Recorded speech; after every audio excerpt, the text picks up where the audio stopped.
Hello everyone, welcome to our channel. This is Srishti Agarwal. तो मैं आप सभी कक्षा 6 व 7 के स्टूडेंट्स के लिए लेकर आई हूँ प्रभा हिंदी कार्य पुस्तिका के सॉल्यूशन, जिसमें हमने काफ़ी सारी कार्यपत्र के सॉल्यूशन देख लिए हैं। अब आगे बढ़ते हुए देखेंगे कार्यपत्र पे चित्र से कंटिन्यू, वर्कशीट 75 से कंटिन्यू। तो पूरी वीडियो में आपको बने रहना है इसी तरह मेरे साथ, ताकि आपको सभी क्वेश्चन के आंसर्स अच्छे से समझ आ सके।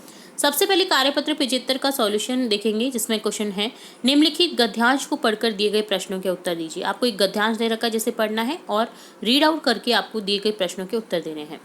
भारत एक महान देश है। भारत की यहाँ पर विशेषताएं बताई जा रही है। उत्तर दिशा में हिमालय पर्वत भारत की ऊंचाई को प्रकट करता है। इससे निकलने वाली गंगा, यमुना आदि नदियां भारत भूमि को जलदान करती हैं। खेती सोना उगलती है। वन उपवन, उद्यान, फूल फल लताओं से लहरा जाते हैं। हिमालय की घाटियों में जड़ी बूटी होती हैं जो हमारे रोग दूर करने के काम आती है। भारत की भांति ही हिमालय विशाल है, अटल है, अमर है। हिमालय भारत का एक पर्वत नहीं, स्वयं भारत है। हम सब उसकी ऋणी हैं। तो भारत की सबसे बड़ी विशेषता है उसकी हिमालय के कारण। तो यहाँ हिमालय के बारे में बताया गया है, क्योंकि हिमालय ही है जिसके कारण आज भारत में जो भी है वो हिमालय के कारण ही है। तो हिमालय को श्रेष्ठ कहा है, हिमालय को भारत के बराबर कहा है कि हम सब उसकी ऋणी है, क्योंकि वहाँ से ही हमें जड़ी बूटियाँ, पानी, जल सभी मिल रहा है। तो क्वेश्चन है उपयुक्त गद्यांश का उचित शीर्षक। अब देखिए, महान हिमालय की बात की जा रही है, तो यहाँ पर शीर्षक हो जाएगा महान हिमालय। हिमालय पर्वत से निकलने वाली नदियाँ हैं गंगा, यमुना। जलदान की तरह निम्न 3 शब्दों को भी बनाइए। जैसे जल दान होता है जल का दान करना, इसी तरह से अन्नदान अन्न का दान करना, भूमि दान भूमि का दान करना, नेत्रदान नेत्र का दान करना। हिमालय शब्द का सही संधि विच्छेद हो जाएगा हिमधन आले, जिसमें दीर्घ संधि है, ए और आ हो जाएगा आ। हिमालय पर्वत की कोई 3 विशेषताएं। हिमालय पर्वत बहुत ऊंचा है, जड़ी बूटियां पाई जाती है और अटल है।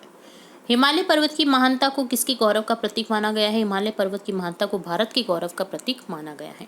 प्रस्तुत गद्यांश से संबंधित कविता की कुछ पंक्तियां लिखिए। तो यहाँ पर कविता में बदलना है आपको गद्यांश को। जैसे खड़ा हिमालय बता रहा है, डरो न आंधी पानी में, खड़े रहो तुम अविचल होकर सब संकट तूफानों में। अटल अमर शब्दों को उपसर्ग से अलग करके लिखिए। तो अटल में देखिए अ उपसर्ग लगा हुआ है, अधन टल, और अमर में लिखा हुआ है अधन मर। ठीक है, तो अ उपसर्ग है यहाँ पर दोनों में ही। तो ये डन होता है कार्यपत्र 75। अब देखेंगे कार्यपत्र 76। क्वेश्चन है नीचे दिए गए चित्रों को ध्यान से देखिए, पूछे गए प्रश्नों के उत्तर दीजिए। तो देखिए चित्र है यहाँ पर एक ग्रामीण परिवेश का चित्र है, जिसमें कुएं से जल निकाल रही है महिला। लड़की खड़ी है वहाँ पर। देखिए जो बकरी है वो घास चर रही है। एक लड़की है साइकिल चला रही है। एक फल सब्जी वाला जा रहा है। देखिए इसी तरह से एक डंठल उठाए, जो लकड़ियों का डंठल होता है, लकड़ियों का गुच्छा, वो ऊपर सर पर उठाए जा रहा है। एक आदमी जा रहा है लाठ को लेकर। तो यहाँ पर देखिए चित्र में दिखाई गई कि नहीं 8 वस्तुओं के नाम लिखिए। पुरुष, औरतें, बकरी, कुआं, पेड़, झोपड़ी, मटका, सब्जी वाला। तो यहाँ ये सब दिखाई दे रहा है। इस चित्र में घरों की छत किस सामग्री से बनी हुई है? सरकंडे एवं बांस व घास से। आपके गांव में कौन कौन से पेड़ हैं उनके नाम लिखिए। नीम, आम, पीपल, पपीता, अमरूद, केला, अशोक, जामुन। आपके घर की छत किस सामग्री से बनी हुई जानकारी कर लिखिए। तो हमारी घर जैसे सीमेंट, बजरी, सरिया, पत्थर, मिट्टी। आपके घर जिस चीज़ से बने हुए हैं आप पूछ करके आप यहाँ पर लिख सकते हैं। घरों की किवाड़, खिड़की किस सामग्री से बनते हैं? लकड़ी, लोहा, एल्यूमिनियम, कांच से। तो ये डन होता है कार्यपत्र 76 का सॉल्यूशन। अब देखेंगे कार्यपत्र 77। यहाँ पर समाचार पत्र की एक कतरन दी गई है, जिसे पढ़ना है और प्रश्न के उत्तर देने हैं। समाचार है जयपुर 17 अगस्त रविवार तड़के हादसा लगभग 4-5 बजे हुआ। दिल्ली रोड पर पुलिस चौकी के पास सड़क से गुजरते किसी वाहन ने मादा लंगूर को चपेट में ले लिया। उससे लिपटा बच्चा भी वाहन तले न आ जाए, इसलिए लोगों ने बच्चे को सड़क के किनारे कर दिया। लोगों ने फल दिए पर उसने देखा तक नहीं। रह रहकर मृत माँ के पास जाता रहा। लोग उसे हटाते रहे पर वह नहीं माना। आखिर दोपहर लगभग 1 बजे लोगों ने लंगूरों की झुंड में उसे ले जाकर छोड़ दिया। वहाँ दूसरी माता लंगूर ने अपने बच्चों को हटाकर उसे संभाला तो वह उससे चिपक गया। तो ये बात हो रही है, एक हादसा बताया गया है जिसमें जो छोटा लंगूर है उसकी माँ चपेट में आ जाती है किसी वाहन के, और वो बच्चा उसे नहीं छोड़ना चाहता है, बट लोगों ने उसकी मदद की और उसको झुंड में छोड़ा ताकि वो अपनी माँ से अलग माँ के पास ना जाए और माँ से दूर रहकर जी सके। तो ये समाचार पत्र प्रकाशित हुआ है 17 अगस्त को, हादसा हुआ था रविवार को। ये समाचार कहाँ से प्रकाशित हुआ है? जयपुर से। ये खबर किसके बारे में? सड़क हादसे के बारे में, जिसमें मादा लंगूर किसी वाहन की चपेट में आ गई।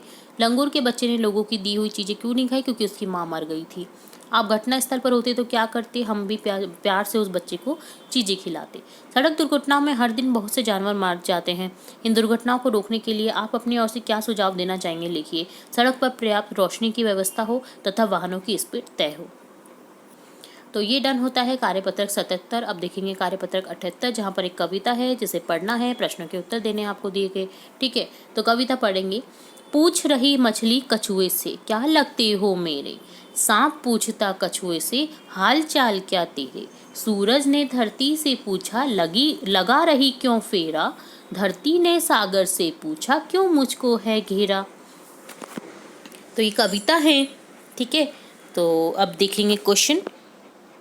यहाँ एक दूसरे से ना कुछ सवाल पूछ रहे हैं, तो आप कल्पना करके ऊपर दिए गए प्रश्नों के उत्तर में दो दो पंक्तियाँ लिखिए। जैसे कछुए ने मछली से कहा होगा कि मैं तुम्हारा मित्र हूँ, मैं धरती से जल में आया हूँ। क्योंकि क्वेश्चन पूछा है उसने कि क्या लगते हो, क्यों आए हो मेरे पास में, तो ये बोलेगा इस तरह से। कछुए ने सांप से कहा होगा कि मैं बिल्कुल ठीक हूँ, आप बताइए आप कैसे हैं, क्योंकि हालचाल पूछ रहे हैं सांप। धरती ने सूरज से कहा होगा कि मैं आपको पूर्ण रूप से जानना चाहती हूँ कि क्या आप चारों तरफ से इतने गर्म हैं। तो सागर ने धरती से कहा होगा कि मैंने तुम्हें सूर्य की तेज गर्मी से बचा रखा है और इसलिए आप तुमको घेरा हुआ है। क्योंकि धरती पूछ रही है सागर से कि मुझको क्यों घेरा हुआ है, तो इसलिए वो बता रहा है। इस कविता को दी गई पंक्तियों की सहायता से आगे बढ़ाइए। चांद ने तारों से पूछा, दिन में कहाँ छुप जाते हो?